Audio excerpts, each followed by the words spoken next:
Great seeing you here again. This is a new video from our course Masterclass in Project Management. We are in lesson 3 where we talk about linear programming and the project.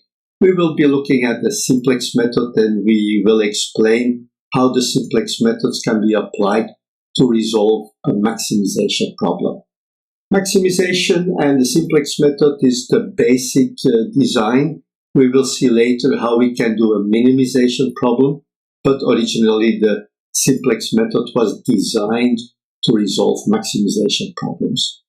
First of all, we'll have a look at the linear inequalities and the objective function that we are going to consider for this exercise.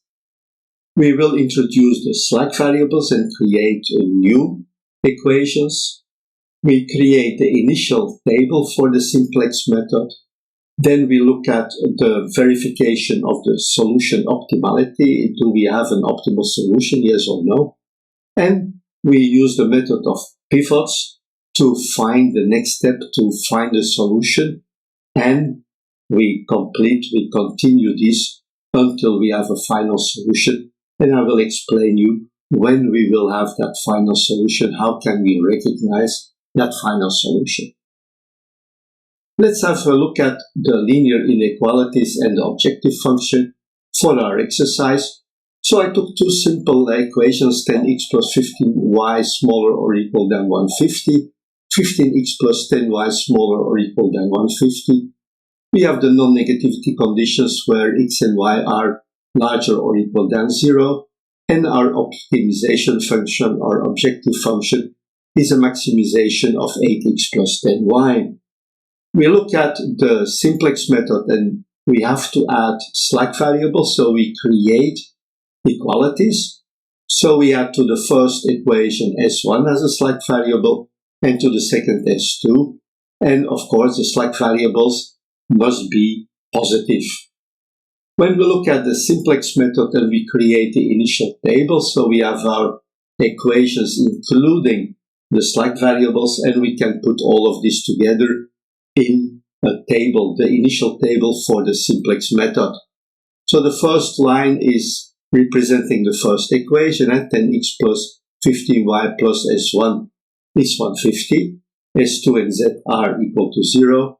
The second line is 15x plus 10y plus S2, so we find 15, 10, 0, 1, and Z is also equal to 0, and B is equal to 150. The bottom row represents the objective function, but you see that we're changing the sign from the objective function. Instead of putting there 8, we put a negative 8, 10 we put minus or negative 10. Z is equal to 1 here as a coefficient, and at this moment the output is still equal to 0. That's the initial table. Now we have to verify, do we have an optimal solution? And the first thing to verify, or how do we recognize if we have an optimal solution in the simplex method? Well, when the parameters in the bottom row are all negative or larger than 0, positive or larger than 0, then we can say that we have an optimal solution. And this is certainly not the case. It means that with the solution that we have to find a different value for x and y because we do not have an optimal solution. The first thing we're going to do, we're going to use the method of the pivot values. And the first thing, we look at the bottom row and we select the value, the lowest value. In our case, it's 10. So we're going to look at the column y and we are going to divide b by the coefficients of y. So we have 150 divided by 15, which is 10. The second parameter is 150 divided by 10 is 15, and we take the lowest value.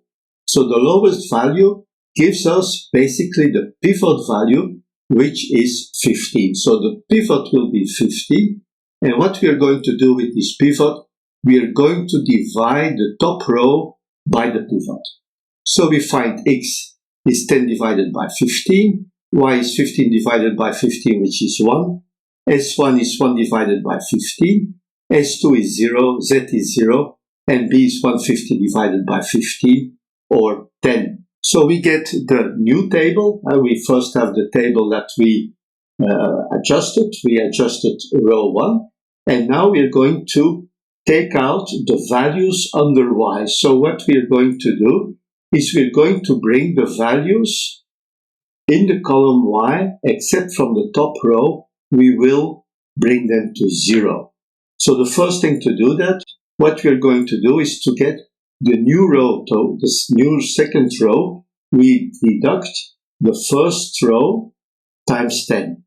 And for the new row 3, we deduct the row before, multiplied by minus 10, or also by minus 10, so we also get a 0 value there.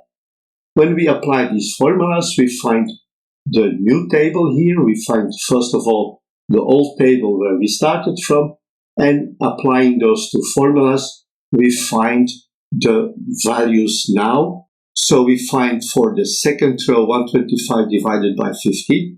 We can simplify that. 0 for S1 we have minus 10 divided by 15, and for B we have 50 because we divided, also we subtracted those values. The bottom row is minus 20 divided 15, 0, 10 divided by 15, 0, 1 and 100. So with this solution we already have an outcome of 100 there as a profit. We have one negative value, so we don't have an optimal solution, and we're going to do the same. We're going to select the pivot again. We're going to select the pivot in the column where the bottom row has the lowest number. So the new pivot, or we're going to find the pivot in the column X. Now there is only one that remains here. It's 125 divided by 15. So that's basically the new pivot. We divide the row by this new pivot, so we find 1, 0, minus 10 divided by 125, 15 divided by 125, 0 and 6. So that's the new table that we find.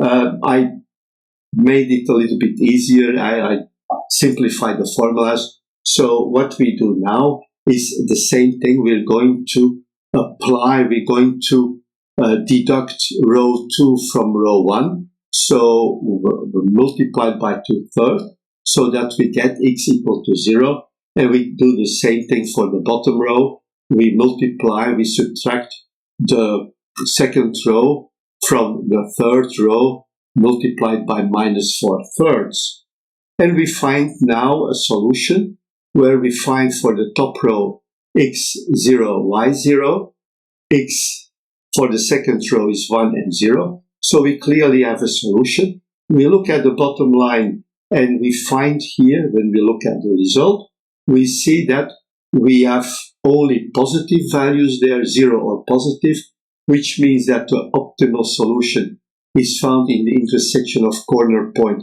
x is equal to 6 and y is equal to 6. And like I said before, all the values in the bottom row are larger or equal to 0, it means we have an optimal solution and the value of the objective function is 109.